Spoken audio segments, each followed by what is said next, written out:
The airline industry remains one of the worst hit by coronavirus outbreak. According to UN estimates, industry stands to lose $4 to $5 billion in revenue. 70 airlines have already stopped services to and from China. Another 50 have reduced their operations. Well, this has completely disrupted industry's projections for the first quarter, and there were 20 million fewer passengers during this period than what was predicted. In monetary terms, this translates to a loss of $5 billion. And before outbreak, the plan was to increase capacity along Chinese routes by at least 9% in the first quarter. And not only has this plan collapsed, capacity has actually become down by 80%. Japan and Thailand are bracing for worst. Japan stands to lose $1 billion in tourism revenue, while Thailand is staring at a potential loss of $1.15 billion.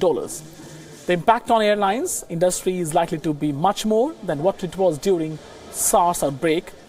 China's global traffic is almost 5 times what it was during 2003. And Britain, US, Germany, Japan and Saudi Arabia have issued stern advisories against visiting China.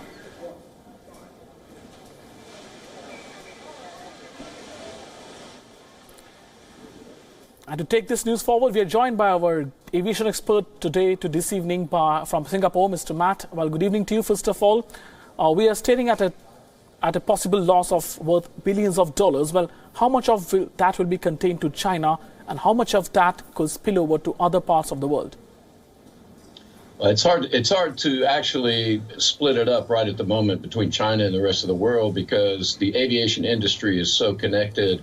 You've got American airlines that are flying into China. You've got Chinese airlines flying into America. So it's hard for me to actually split that up a lot. I would say, however, that I think the ICAO figures that you cited earlier, I think those are somewhat preliminary figures. That's where everything stands right at the moment. I think if this virus outbreak and the deaths and the infections continue, I think it's going to be a lot worse than $5 billion. I think it'd probably be double that at least before it depends. It's a function of time. It depends on if and when they can come up with a vaccine, if and when they can curtail the spread of the virus. All of those things will have a big impact on the final money, the final amount of money. But I personally think it's going to be more than $5 billion for sure. And talking about the tourism business, that will be impacted as well throughout this part of the world, because it's not only to China, but from China as well. Well, thousands, millions of passengers, they travel to different parts of the world. Do you see this impacting the global tourism industry? And for how long do you expect this will continue, even after the coronavirus is controlled? Well, absolutely. It's going to affect the industry. And you made a good point earlier when you were talking about the number of Chinese tourists who are flying now. Since SARS, traffic from China, outbound from China to places like India, to places like Singapore and Sri Lanka and Cambodia and all around Asia, the number of Chinese tourists has just grown exponentially. I think in Australia, for example, I think 15% of the total tourism numbers were Chinese.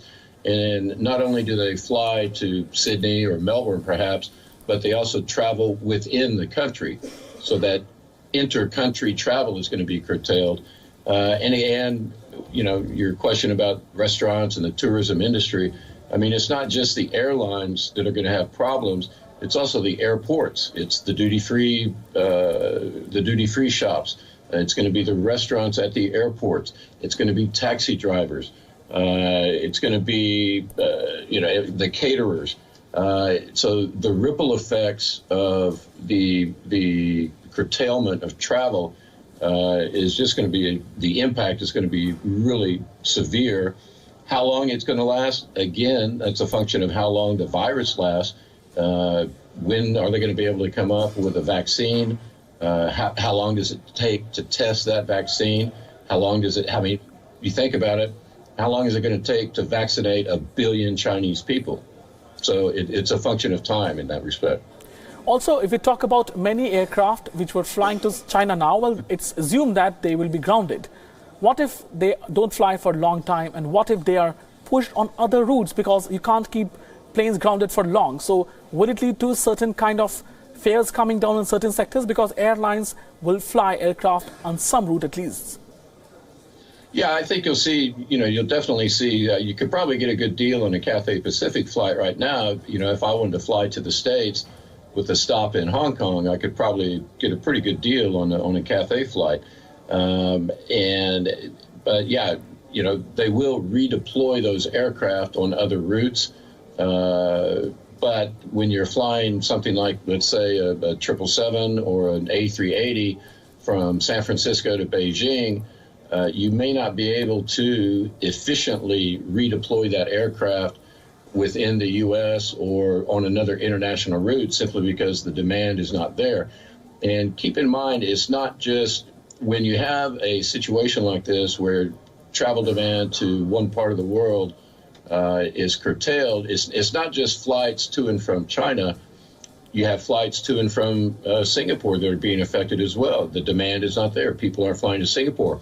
Case in point is the Singapore Air Show that was happening, is still going on actually, but the trade days were from Tuesday to today. And I was out there from Tuesday to Thursday, and the place was dead. I mean, nobody was there.